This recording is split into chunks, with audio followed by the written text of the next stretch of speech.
to reach us.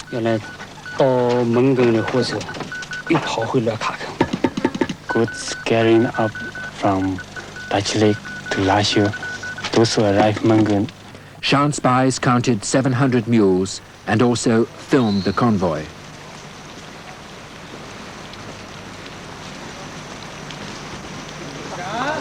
To prevent reinforcement by truck, the roads were blown.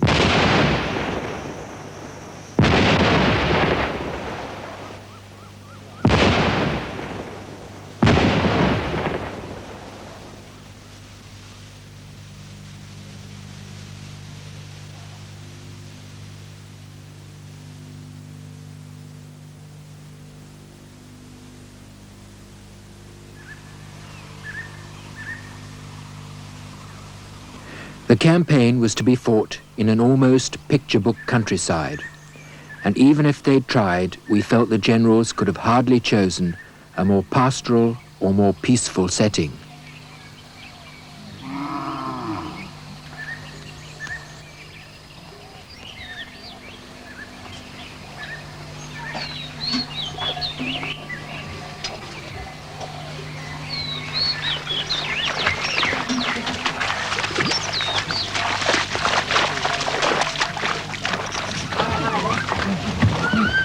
Convoys of bullock carts were already stockpiling rice, and 3,000 farmers had been mobilized to dig trenches. Farmers in the convoy's path built dugouts for their own protection, and this emphasized the terrible plight of the villager who supports his revolution with cocky defiance, accepting all that anarchy means with complete fatalism. Our lives often depended on these people, and it was impossible not to feel profoundly sorry for them. With equal fatalism, they accept that opium, which makes fortunes for the smugglers, requires 3 months' laborious work to earn an average of less than $50 a family. Cut in the morning, the congealed narcotic sap is collected in the evening. And at this stage, a third of the world's heroin could be bought for roughly $6 million, compared to the $700 million America spends on narcotics prevention. In some states, we can stop people growing opium by simply issuing an order to that effect. We can send our troops out to destroy any patch of poppy, but we cannot do that because many of our people are depending for their food and clothing and almost everything on opium. A paralyzed child does not get medicine in an opium village, and after living with the people, we know only too well that the crop pays for the barest essentials of life. To protect the American addict who averages $8,000 a year on heroin, it would not be fair to deprive these people without offering an alternative. And many Shans would welcome an alternative crop if it offered a little more at less social risk.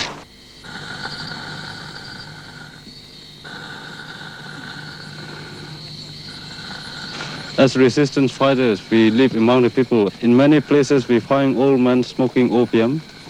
They become weak, very passive, they lose a lot of energy. We forbid young people to smoke opium because it won't do them any good and won't do our cause any good. And in the last few years, opium has gradually been replaced by heroin, which is more addictive and much more dangerous.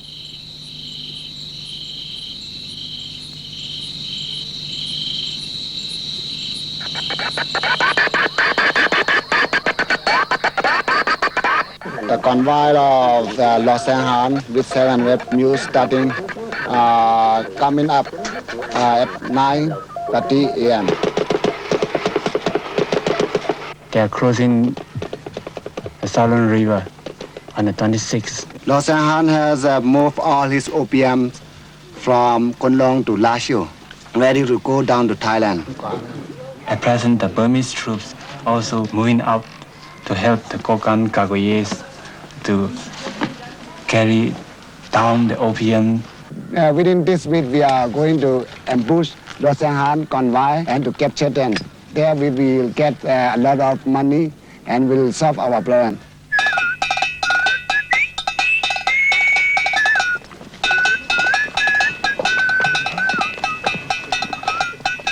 Moving in valleys on either side, small units shadowed Lo Singhan's convoy.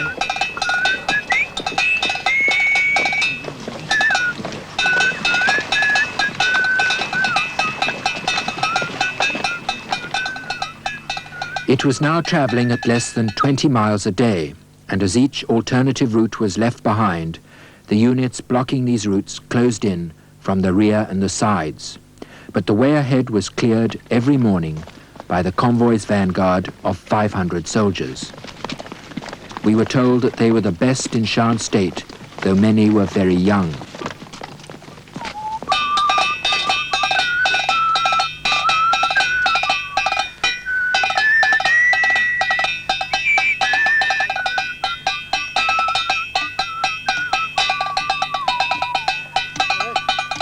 This was the officer who would lead their second attack. 3 hours behind the advance guard came the mules, interspersed with soldiers, and the Shan said they hoped to capture the convoy without killing a single mule.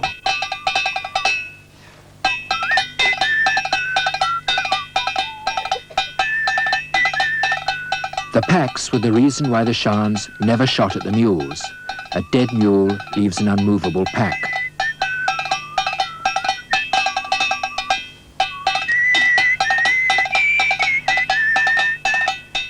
The soldiers ate and slept where they could, and next morning the convoy marched again.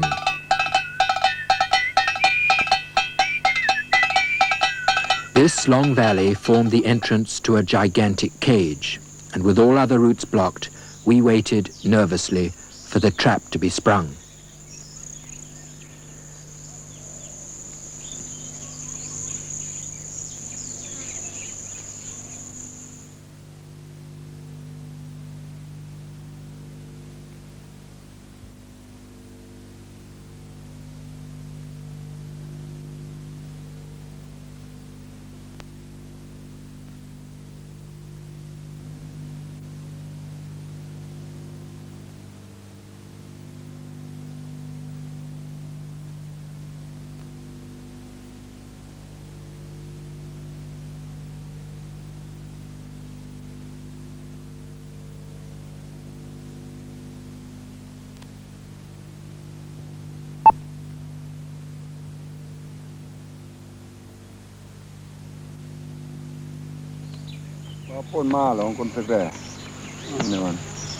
The commander's plan was to shell the valley, making it impassable for the convoy, then shatter the advance guard as it attacked this prepared position.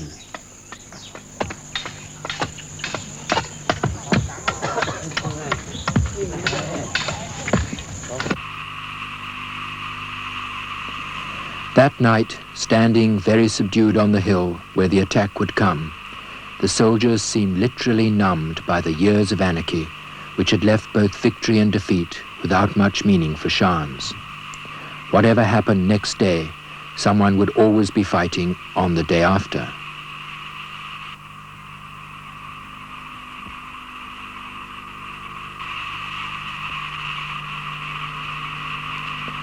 The northern road was the one the convoy was expected to take, but during the night the convoy commander in Mung Nang heard of the ambush and turned and attacked the troops, blocking his escape.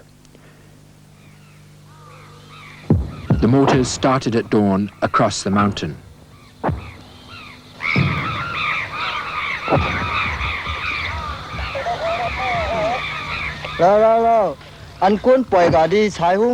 The fight was 5 miles away at Loi Tsai.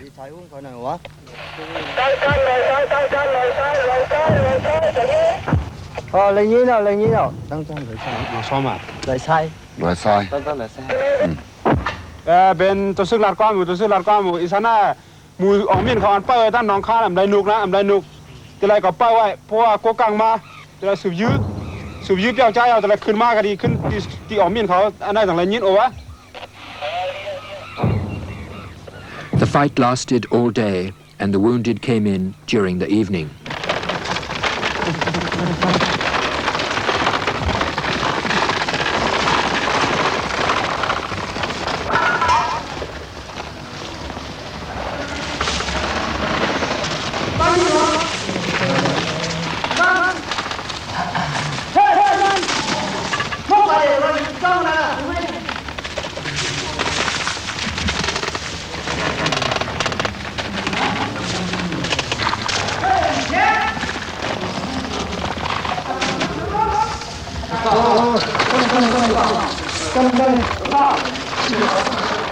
The commander's army had 20 dead and 30 wounded, but the convoy's advance guard was shattered with over 100 killed.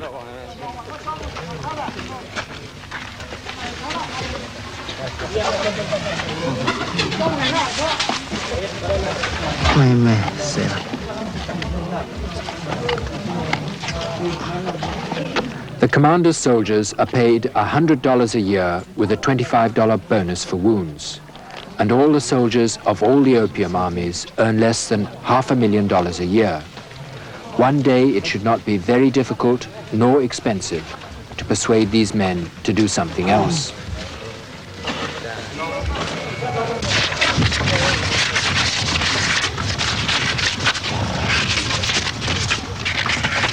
It's counterfeit money, captured from merchants escaping from the surrounded convoy. With the convoy paralyzed behind its defenses, the armies just blocked the escape routes and waited for surrender.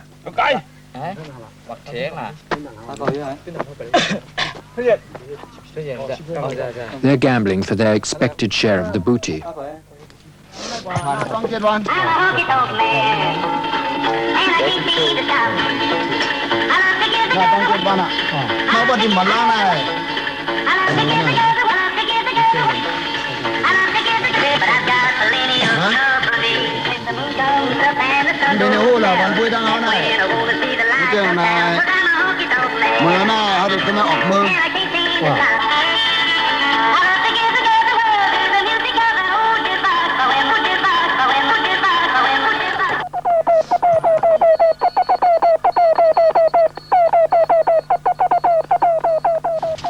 Actually, he's not so big as they have described in this Time magazine.